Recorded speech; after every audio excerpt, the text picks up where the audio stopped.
The United States has just discovered China's secret trade with Iran's shadow fleet, and they found out after the powerful American Navy seized and inspected the second Iranian ship. What has come to light now is not just another seizure at sea.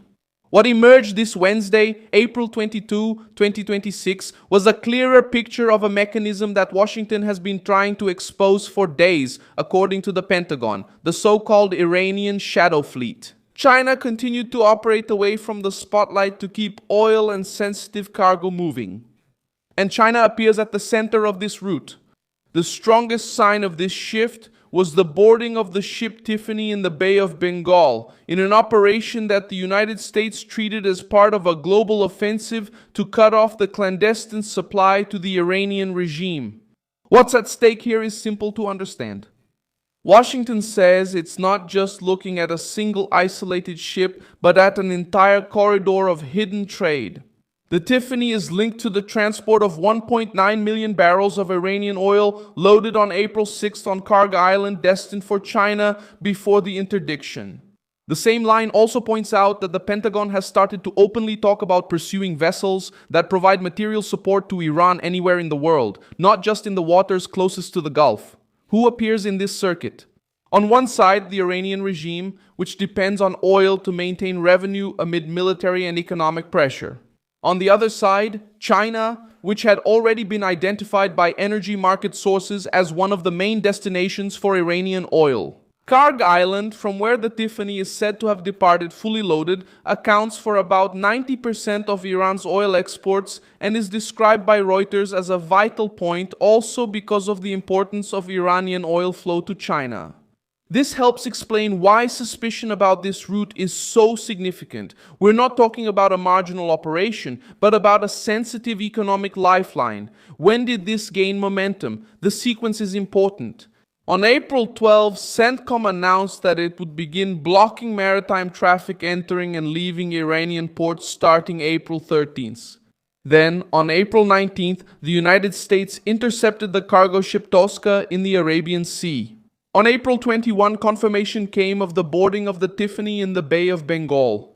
In just a few days, the pressure moved from the immediate surroundings of the Strait of Hormuz and spread to other routes in the Indian Ocean and Asia, making it clear that the American message was to choke off clandestine trade wherever it appeared. How does this network work according to the American sanctions themselves? Through a mix of confusing routes, ship-to-ship transfers, manipulation or disabling of tracking systems, and changes in flag and operational identity. The United States Treasury had already been saying since 2024 and 2025 that Iran uses a broad network of ships and companies to transport oil, covertly, including through false documents and operations around Singapore and Malaysia. In the case of Tiffany, the State Department had indicated in 2025 that the ship loaded Iranian oil in ship-to-ship operations and engaged in dark activity near Singapore. In other words, what is now exploding in the news didn't start yesterday. It's an old scheme that, according to Washington, has just been exposed. That's where the most serious part of this story comes in.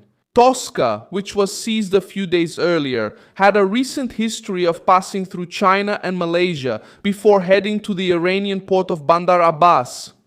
CENTCOM released the video of the operation and reported that the ship was immobilized after hours of warnings, with Marines boarding from the USS Tripoli.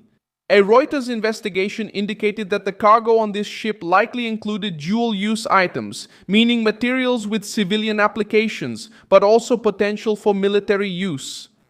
This detail changes the scale of the problem. It's no longer just about oil coming and going, but suggests a back-and-forth flow with strategic value for Tehran, where China's involvement becomes more troubling for Washington. First, as the likely destination for Iranian oil, which continued trying to evade the blockade. Second, as a recurring point on the routes of the intercepted ships. Third, because Beijing reacted to the seizure of the Tosca, calling for more negotiations and expressing concern about the escalation. This reaction by itself does not prove guilt.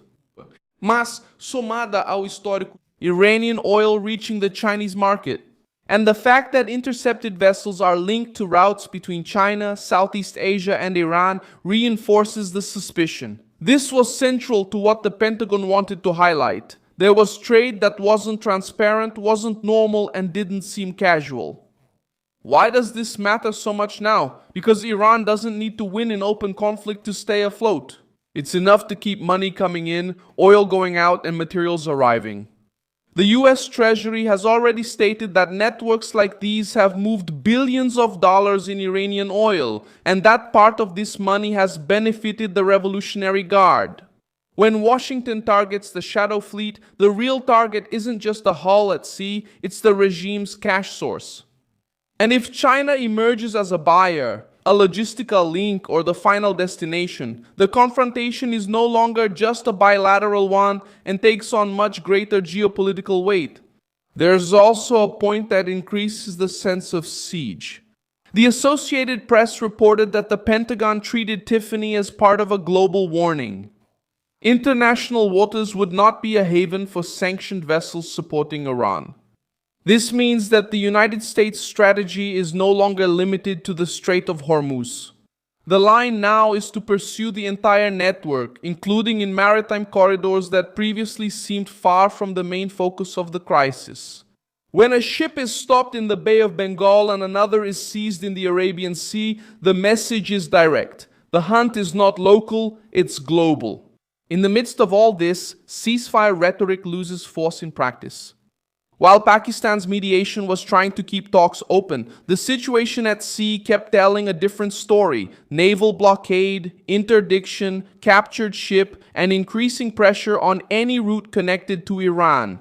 Reuters reported that Tehran refused to negotiate under pressure and treated the blockade as an imposition. But the decisive point is this: the United States did not wait for a diplomatic solution to act. They acted first to disrupt the flow, show strength, and expose the mechanism that, according to them, linked Iranian oil, clandestine ships, and Chinese interests. In the end, the most important question is why? Because this secret trade would, in practice, be a lifeline for the Iranian regime under intense military and economic pressure. Because cargo is vital, because China remains a key player in the market that absorbs Iranian energy. And because for Washington, allowing this network to operate would mean letting Tehran maintain financial and logistical oxygen while it negotiates, backs down, threatens, and buys time.